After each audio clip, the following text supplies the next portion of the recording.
Hello friends, welcome back to my channel worship radio. ఈ వీడియోలో మనం మహాలయ పక్షాలు అనేది ఏమిటి? అసలు ఎప్పుడొస్తాయి? ఆ మహాలయ పక్షాల్లో ఏం చేయాలి అనేది ఇప్పుడు తెలుసుకుందాం. భాద్రపద మాసం కృష్ణపక్షం పాడ్యమి నుంచి కృష్ణపక్ష అమావాస్య వరకు ఉన్న కాలాన్ని మహాలయ పక్షం లేదా పితృపక్షం అంటారు. ఇది పితృదేవతలకు అత్యంత ఇష్టమైన కాలం. పితృదేవతలంటే కేవలం తండ్రి మాత్రమే కాదు, గతించిన వారంతా పితృదేవతలుగానే పరిగణిస్తారు. ప్రతి నెల అమావాస్య నాడు పితృదేవతలను స్మరించుకొని తర్పణాలు వదలాలి. అయితే ఏ తిథి నందు చనిపోయారో తెలియని వాళ్ళు ఈ మహాలయ పక్షంలో తమ పితృదేవతలకు తర్పణాలు వదిలితే వారిని తృప్తిపరిచి ఆశీస్సులు పొందినవారవుతారు. ఈ పక్షంలో పితృదేవతలకు పెట్టే శ్రాద్ధ కర్మలు, పితృదేవతలకు వదిలే తర్పణాలు వల్ల గొప్ప పుణ్యం లభిస్తుంది. వంశాభివృద్ధి కలుగుతుందని శాస్త్రాలు చెబుతున్నాయి. స్వర్గస్థులైన వారు ఏ మాసం, ఏ తిథిలో చనిపోయారో అదే మాసం, అదే తిథి నందు శ్రాద్ధ కర్మలను ఏటా నిర్వర్తించాలి. అలా చేయలేని పక్షంలో భాద్రపద మాసంలోని కృష్ణపక్షంలో వారి తిథి రోజు జరిపితే ఆ సంవత్సరం జరిపిన ఫలం దక్కుతుంది అని శాస్త్రం పేర్కొంటుంది.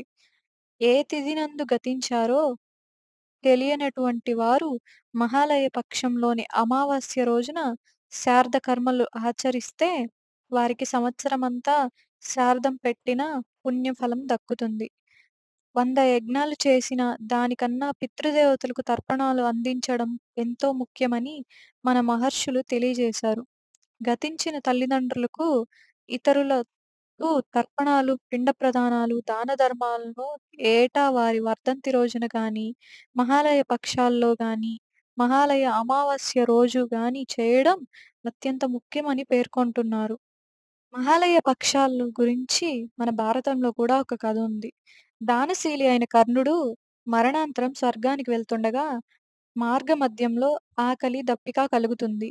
దీంతో అక్కడ కనిపించిన ఓ పండ్ల చెట్టు వద్దకు వెళ్ళి ఆ పండు కోసుకొని తినాలనుకున్నాడు. అది కోసి తిందామని ప్రయత్నించగా అది బంగారంగా మారిపోతుంది. అలా అక్కడ ఏ పండును ముట్టుకున్నా అలాగే జరుగుతుంది. కనీసం దాహమైనా తీర్చుకుందామని ఒక సెలయేరు వద్దకు వెళ్తాడు. ఆ నీటిని దోసిళ్లలోకి తీసుకోగా అది బంగారు రంగులోకి మారిపోతుంది. స్వర్గానికి వెళ్ళినా ఇదే పరిస్థితి ఏర్పడుతుంది. దీంతో ఆశ్చర్యానికి గురి అయిన కర్ణుడు బాధతో తన తండ్రి సూర్యభగవానుడిని ప్రార్థించాడు. కర్ణ, నీ జీవితమంతా బంగారాన్ని దానం చేశావే తప్ప ఎప్పుడు పితృతర్పణాలు, అన్నదానం వంటివి చేయలేదు. అందుకే ఈరోజు నీకీ ఆకలి, దాహం తీర్చుకునేందుకు ఆహారం, నీరు దొరకడం లేదు అని సూర్యభగవానుడు అసలు కారణం చెప్తాడు. ఆ కారణం విన్న కర్ణుడు సూర్యుడిని ప్రార్థించగా ఇంద్రుడి ద్వారా సూర్యభగవానుడు ఓ వరాన్ని ప్రసాదించాడు. భూలోకానికి వెళ్ళి అన్నదానం, పితృదేవతలందరికీ తర్పణాలు వదిలి స్వర్గానికి వచ్చేలా వరమిచ్చాడు. ఇంద్రుడు ఇచ్చిన వరంతో కర్ణుడు భూమిపైకి వచ్చిన రోజు భాద్రపద బహుళ పక్షమి, పాడ్యమి. అలా వచ్చి 15 రోజుల వరకు, మహాలయ అమావాస్య వరకు రోజు పితృదేవతలకు తర్పణాలు వదిలి, గతించిన తల్లిదండ్రులకు పిండ ప్రదానాలు, శ్రాద్ధ కర్మలు చేసి మహాలయ పక్షంలో చివరి రోజైన మహాలయ అమావాస్య రోజు తిరిగి కర్ణుడు స్వర్గానికి చేరుకున్నాడు. కర్ణుడు అన్నదానం, పితృతర్పణం చేశాక ఆయన కడుపు నిండింది. ఆకలి తీరింది.